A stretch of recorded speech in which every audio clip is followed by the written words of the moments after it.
আসসালামু আলাইকুম রহমতুল্লাহ। আপনাদের একটা জিনিস দেখাই, দেখেন বাইরে হচ্ছে রোদ উঠছে, টানা রোদ।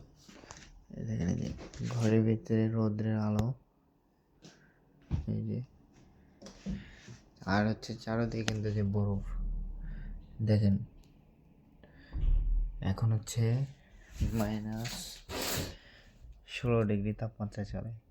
মানে রাশিয়ার ওয়েদার হচ্ছে এমন, যেদিন হচ্ছে আপনার রোদ উঠবে, সূর্য উঠবে, সেদিন হচ্ছে আপনার তাপমাত্রা বেশি থাকবে।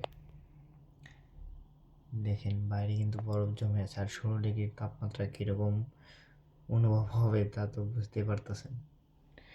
কিন্তু এদিকে সূর্যের যে তাপ,